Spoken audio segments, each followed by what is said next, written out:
Good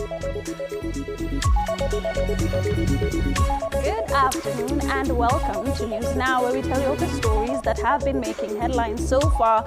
My name is Hibaq Said. To start us off, the Independent Electoral and Boundaries Commission is facing renewed scrutiny following the exit of its Chief Executive Officer, Marjan Hussain. Now, the IEBC chairperson, Erastus Ethekon, has dismissed claims that the CEO was fired, saying employment contracts allows either party to disengage within the law.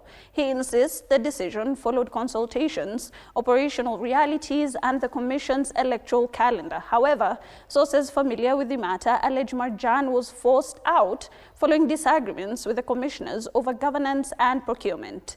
Now, the Commission maintains the exit was lawful and mutually agreed separation aimed at allowing institutional restructuring ahead of the 2027 general election. That's one question. Okay. Thank you. Basically, Malay trying to drive a different agenda about our former CEO, who is a very serious professional in this country. I will speak the truth. We agree we will speak the truth. He is a serious professional. He has rendered his service to this nation, running a number of elections since 2018. 2015. He has been in this high, very hot seat as a deputy CEO and later on as a CEO. And he has rendered dedicated, selfless service to this nation, and we thank him for that. We shouldn't invent things that are not there to try and character assassinate or malign him. For the process of recruitment of the next CEO, we will ensure that it's transparently done, it's professionally handled, and we get the final CEO, the final candidate who wins fairly, and who will help us to steer the Commission and the country to the next election of 2027, and of course beyond, because we also needed continuity beyond just the election. And the Director of Public Prosecutions has opposed a bail application by a convict linked to the 2019 Dasit D2 terror attack. Mohammed Abdi Ali is seeking release pending appeal at the Kiambu High Courts. Ali is serving a 30-year sentence after being convicted of conspiring to facilitate the Dasit D2 terrorist attack that killed 21 people in January 2019. Prosecutor Duncan Ondimu told the court the defenses are grave and terrorism related, warning that granting bail would pose a risk to public safety. The prosecution argued that the application failed to demonstrate an overwhelming chances of success on appeal or irreparable prejudice. The matter will be mentioned on February the 28th of this year for further directions.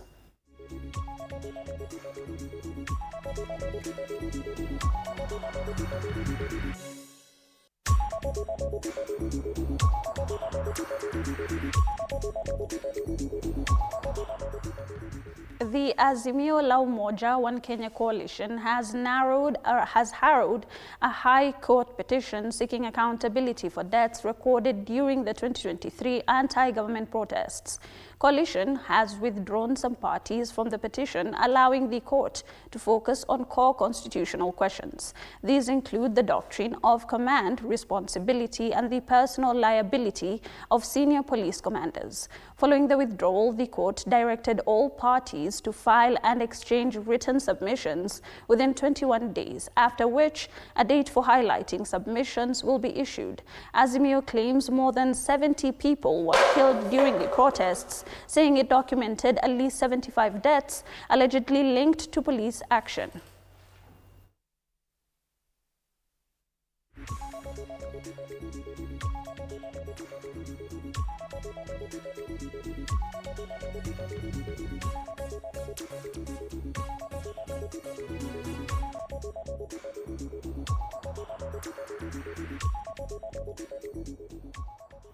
Right, and 3 students have been arrested following a dormitory fire at Solai Boys High School in Nakuru County. The fire, which broke out last night, left at least 50 students with minor injuries, and 88-bed capacity dormitory was destroyed in the incident, which police suspect may have been an act of arson. School administrators have since sent home Form 3 and Form 4 students, who are expected to return on Monday and Tuesday respectively, accompanied by their parents, and the grade 10 students will remain in school as investigations continue.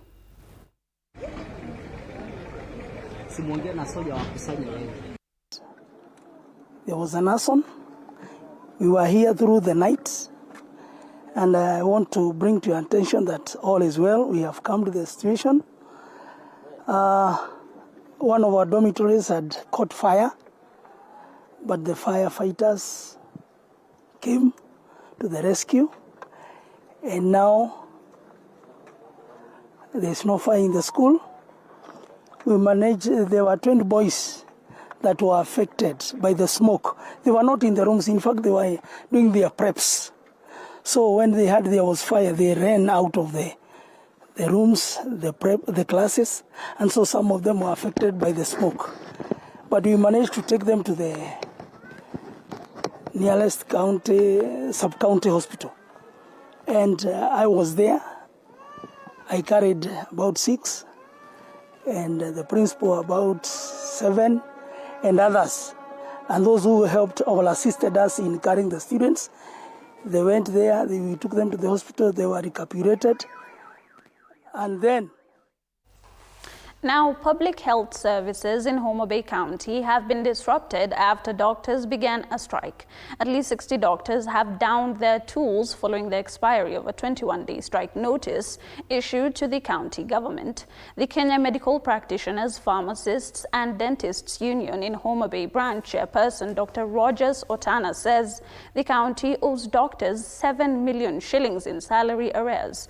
An additional 6 million shillings in union deductions is also yet to be remitted. Doctors say no services will be offered in public health facilities until their demands are met, leaving thousands of patients affected. Union makes us strong. Solidarity. Of the 7 agenda items that we raised in our strike notice, only one was conclusively addressed, the matter of promotions and redesignations. But of the 7 others, and the most important one is the matter of arrears. The county government of Homa Bay owes doctors arrears to the tune of about 7 million. They also owe the union another 6 million. And until they pay up, until they pay all our members their arrears, we are going on strike. And President William Ruto has announced plans to introduce tax relief targeting low-income earners. The president says he will present a proposal to Parliament seeking an exempt to formally employed Kenyans earning 30,000 shillings and below from paying payee. The move is aimed at easing the cost of living as the government reforms the tax system. President Ruto says the proposed relief will allow low-income earners to take home more pay while ensuring a more people-centered tax regime. We are now saying that any Kenyan who earns less than 30,000 shillings will not pay any taxes. Number 2, we are saying any Kenyan who earns up to 50,000, we are reducing their taxes from 30% to 25%. 1.5 million working Kenyans will not pay any taxes. 500,000, another 500,000 working Kenyans will have their taxes reduced from 30% to 25%. That is how progressively we are going to make sure that we manage the cost of living, so that the people at the bottom of the pyramid, we can be able to support them. Wakati tulisema bottom up, it was not a slogan. Still on the head of state, President William Ruto has met aspirants from the United Democratic Alliance at State House.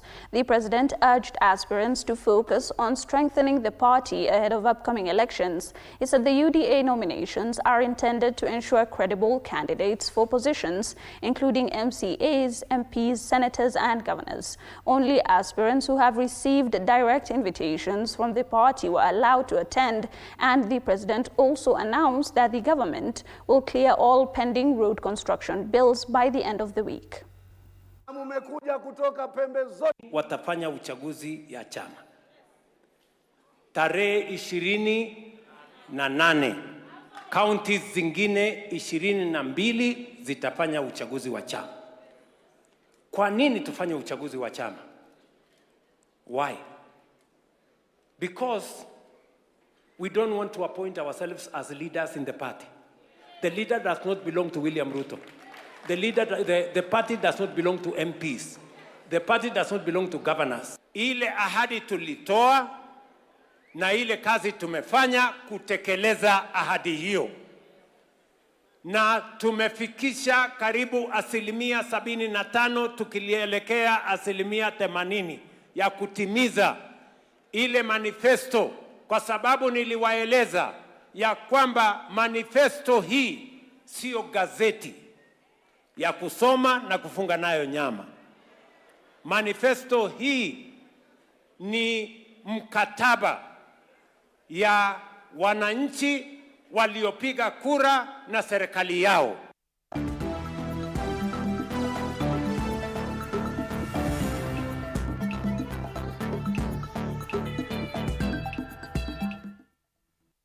Let's get sporty. Arsenal booked Carabao in the final, have booked a place in the Carabao Cup final after dodging out and edging out Chelsea. The Gunners beat Chelsea 1-0 at the Emirates Stadium to progress with a 4-2.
And that concludes our bulletin this afternoon. Thank you so much for being a part of News Now.